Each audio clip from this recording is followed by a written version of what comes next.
महाशिवरात्रि। शिकारी की कथा।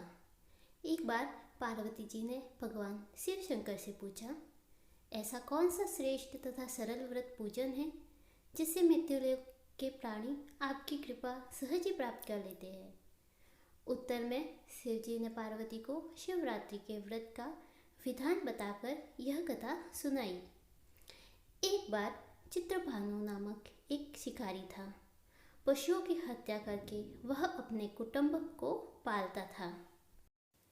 वह एक साहूकार का ऋणी था, लेकिन उसका ऋण समय पर न चुका सका।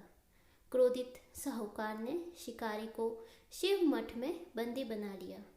संयोग से उस दिन शिवरात्रि थी। शिकारी ध्यानमग्न होकर शिव संबंधी धार्मिक बातें सुनता रहा। चतुर्दशी को उसने शिवरात्रि व्रत की कथा भी सुनी।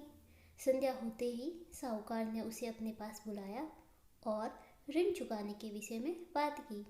शिकारी अगले दिन सारा ऋण लौटा देने का वचन देकर बंधन से छूट गया। अपनी दिनचर्या के चला भांति वह जंगल में शिकार के लिए निकला, लेकिन दिन भर बंदी गृह में रहने के कारण भूख प्यास से व्याकुल था।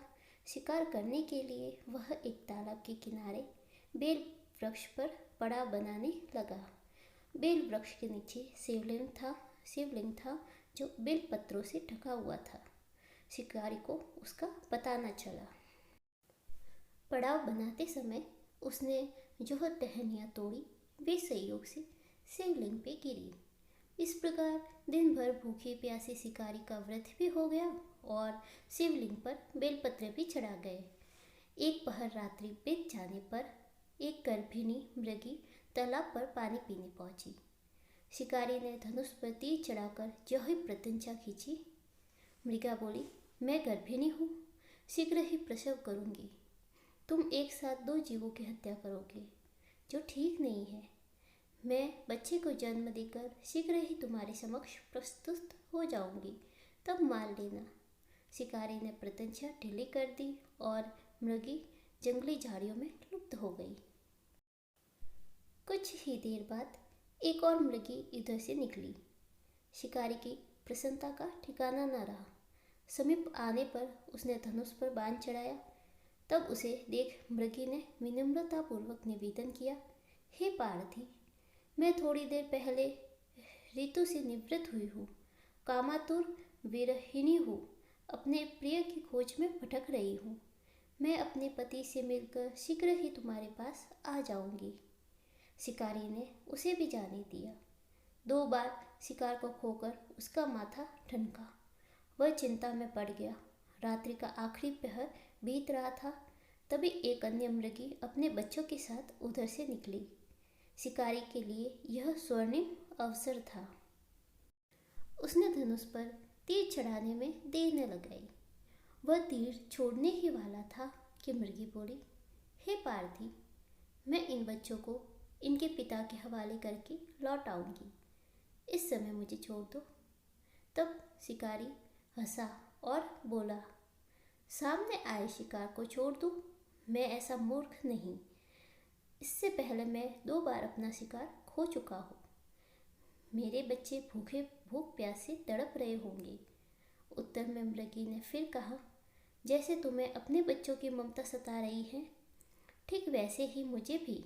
इसलिए सिर्फ बच्चों के नाम पर मैं थोड़ी देर के लिए जीवन दान मांग रही हूँ। हे पार्थी, मेरा विश्वास कर, मैं इन्हें इनके पिता के पास छोड़कर तुरंत लौटने की प्रतिज्ञा करती हूँ। मृगी के 3 स्वर सुनकर शिकारी को उस पर दया आ गई। उसने उस मृगी को भी जाने दिया। शिकार के अभाव में बेल वृक्ष पर बैठा शिकारी बेल पत्र तोड़ तोड़कर नीचे फेंकता जा रहा था। पौ कटने को हुई तो एक हष्ट-पुष्ट मृग उसी रास्ते पर आया। शिकारी ने सोच लिया कि इसका शिकार वह अवश्य करेगा।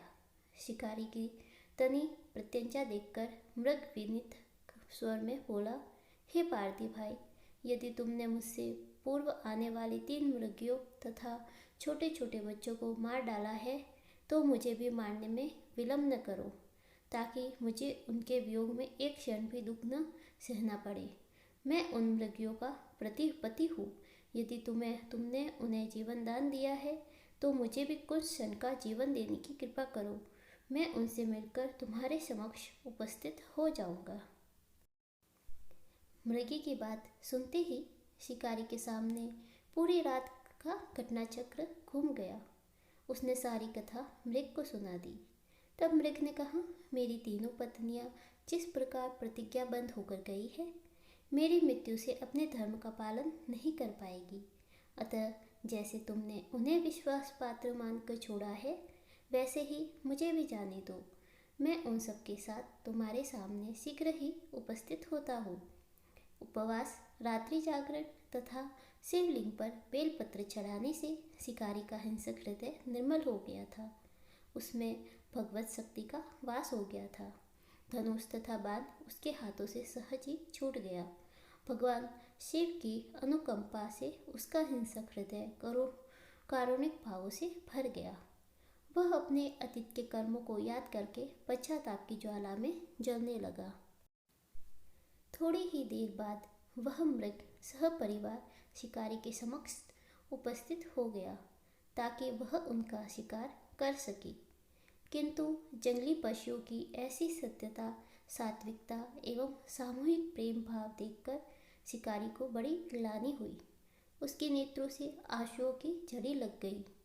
उस मृग परिवार को न मारकर शिकारी अपने कठोर हृदय को जीव हिंसा से हटा सदा के लिए कोमल एवं दयालु बना लिया। देवलोक से समस्त देव समाज भी इस घटना को देख रहे थे। घटना की परिणति होते ही देवी देवताओं ने पुष्प वर्षा की। तब शिकारी तथा मृग परिवार मोक्ष को प्राप्त हुए।